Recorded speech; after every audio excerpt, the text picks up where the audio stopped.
Ram Ram, Namaste. I am Mrs. Reena Khare, a spiritual healer, a Vedic astrology practitioner, a twin flame. ये है हमारा मंदिर। कुछ time पहले ही घर पे थोड़ा काम हुआ था, तो धीरे धीरे सफाइयाँ हो रही हैं क्योंकि नवरात्रे भी आने वाले हैं। अभी मंदिर की प्रॉपर सफाई नहीं हो पाई है। ये है बाद का वीडियो। सुबह बहुत ज़्यादा एग्जस्ट और लेथार्जिक एनर्जी थी, और after taking bath and cleansing with pink salt I am feeling so much energetic and positive. आज ऐसे ही मन किया क्योंकि जब तक आप लेथार्जिक होते हो ना, तो आपकी एनर्जीज भी वैसी होती है, आपकी सोच भी, बातें भी वैसी होती हैं। पर जब आप एनर्जेटिक हो जाते हो तो नेचुरली पॉजिटिव थॉट्स आती हैं, पॉजिटिव बातें होती हैं। अब कई लोग, पता है, एक हमारी गुरु माँ है, उन पर भी यही सवाल उठाते हैं, और मैं भी, मुझ पर भी उठा सकते हैं कि भाई स्पिरिचुअल है तो इतना ज़्यादा फैशन और ये साज श्रृंगार करके दिखाना। देखिए, सबसे पहली बात तो एक स्त्री रूप धारण करना और स्त्री का जीवन प्राप्त करना, ये एक आत्मा की सबसे बड़ी इच्छा होती है। और सच कहूँ तो स्त्री रूप जब मैंने धारण किया और असल में मैं स्त्री को समझ पाई, एक स्त्री होना और एक स्त्री को समझ पाना बहुत अलग बात है। जब मैं शादी से पहले भी obviously I was a girl, मैं एक लड़की ही थी, एक स्त्री ही थी, बट मैं स्त्री को समझ नहीं पाती थी। हमेशा एक पता नहीं अजीब सी नेगेटिविटी, क्योंकि आपको पता ही है जो ट्विन फ्लेम होते हैं वो न्यूट्रल होते हैं, जो स्पिरिचुअल हीलर होते हैं वो भी न्यूट्रल ही होते हैं, और न्यूट्रल होकर ही काम करना पड़ता है। ना वो नेगेटिव हो सकते हैं, ना वो पॉजिटिव हो सकते हैं।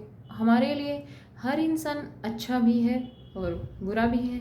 अब हमारा बिहेवियर तो हर किसी के साथ वैसा ही रहता है जैसा सामने वाले का होता है। अगर वो अच्छा तो हम भी अच्छे, अगर वो नेगेटिव बिहेव करके ये सोचता है कि सामने वाला मुझसे डर जाएगा, दब जाएगा, तो डोंट थिंक लाइक दैट। हम सबको अच्छा ही बोलना चाहते हैं, अच्छा ही मानना चाहते हैं, क्योंकि उन्होंने जो गलत सही किया है वो उनके कर्म है। लेकिन अगर कोई हमारे कर्मों के रूप में हमें जज करने की कोशिश करेगा, तो क्या हम उन्हें जवाब नहीं देंगे कि इंसान पहले अपने अंदर झांके, उसके बाद बाहर ताके। चलिए छोड़िए, इसको बात को छोड़ते हैं, और जो असली बात ही हम उस पर आते हैं, असली मुद्दे पर, वो है श्रृंगार। तो आजकल की लैंग्वेज में आप इसे फैशन कह सकते हो, पर एक स्त्री जब इसे धारण करती है तो ये श्रृंगार बन जाता है। हमारे ऋषि मुनियों ने हर चीज़ बहुत साइंटिफिक और बेस्ट दी है हमारे लिए, हमारे सनातन धर्म में, हर किसी के लिए। लेकिन स्त्रियों को जो सबसे बड़ा वरदान मिला है वो है 16 श्रृंगार। जब वैसे नॉर्मल में जब मैं श्रृंगार नहीं करती हूँ, नॉर्मल जस्ट मेकअप करती हूँ, I feel like a boy और a man who is just doing their duties and busy in that. But when I doing some decoration of my swaroop, then I came to my original self, स्त्री, feeling of a स्त्री, बहुत ही पायस और बहुत ही pure energy मुझे feel होती है। जहाँ जहाँ आप श्रृंगार की एक एक चीज़ लगाते हो, वही वही आपका चक्र एक्टिवेट होने लगता है, और इवन आपकी बॉडी का रोम रोम पॉजिटिविटी से भर जाता है। आप अपने पूरे शरीर पर श्रृंगार कर पा रहे हो, पूरे शरीर के लिए आपके पास श्रृंगार उपलब्ध है, पूरे शरीर के भरण पोषण के लिए आपके पास हर चीज़ उपलब्ध है, रहने के लिए एक बहुत अच्छा घर है आपके पास, और आपके पास रहने वाले लोग भी बहुत अच्छे हैं। इससे ज़्यादा पॉजिटिविटी और क्या हो सकती है? और मानने वाले इसे भी कम मान सकते हैं और मानने वाले इसे भी ज़्यादा मान सकते हैं। तो मैं स्त्री होकर बहुत प्रसन्न हूँ। जब तक मैं एक लड़के जैसी थी, before marriage, I was so much attached with every one, but after marriage धीरे धीरे धीरे धीरे अटैचमेंट ख़त्म होने लगी और समझ में आने लगा कि हमें स्त्री क्यों बनाया गया है। हमें बाहर अटैचमेंट रखनी ही नहीं होती, क्योंकि अटैचमेंट की वजह से ही प्रॉब्लम आती है। ये इतना श्रृंगार इसलिए दिया गया है कि भाई बाहर किसी का श्रृंगार करने की बजाय खुद का करो और खुद पर ध्यान दो, क्योंकि अल्टीमेटली हमारे साथ हम ही हो सकते हैं। जन्म भी अकेले हुआ है, मृत्यु भी अकेले हुई है, होनी है, और मैक्सिमम टाइम हम खुद के साथ ही बिताते हैं। तो जिस इंसान के साथ हम सबसे ज़्यादा रहते हैं उसे खुश क्यों ना रखें, उसका ध्यान क्यों ना रखें, उसका साज श्रृंगार क्यों ना करें।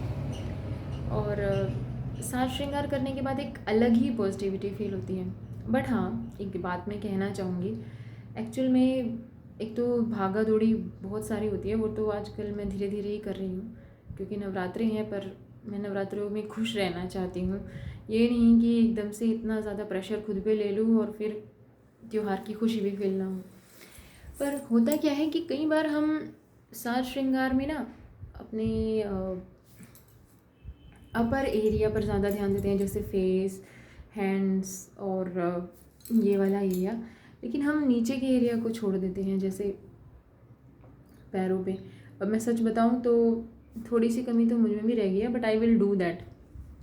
क्या श्रृंगार तो कर लेते हैं, बट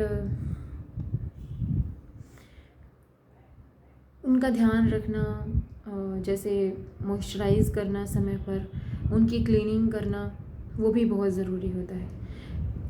वो मतलब पहले क्या होता था कि मतलब क्लीनिंग पे, मसाज पे, केयर पे मैं इतना ध्यान नहीं देती थी, बट मेकअप पहले भी पूरा होता था, वो लगता था कि जस्ट फैशन। बट जब मैं अपने पूरे शरीर की पूरी केयर करती हूँ, उस पर पूरा ध्यान देती हूँ एक एक चीज़ पर, और जहाँ नीड होती है वहाँ पे मॉइस्चराइज़ भी करती हूँ, यानी मैं भगवान को धन्यवाद दे रही हूँ कि आपने मुझे ये शरीर प्रदान किया है। और सच बताऊँ तो पुरुष का जीवन जी के देख लिया मैंने, क्योंकि जब हम खुद पे ध्यान नहीं दे रहे होते हैं ना, तो obviously we are like a man, क्योंकि आदमी खुद पे नहीं बाहर ध्यान देता है ज़्यादा। पर जब वो इंसान थोड़ा सा अंदर ध्यान देने लग जाए तो वो भी अपनी एनर्जीज़ को बैलेंस कर लेता है, अपनी स्त्री और पुरुष दोनों ऊर्जाओं को। एंड आई होप मेरे आसपास रहने वाले लोग इस सकारात्मकता पर ध्यान दे पाएँ और इस ऊर्जा से ऊर्जित हो पाए। Thank you so much, love you all, God bless you all.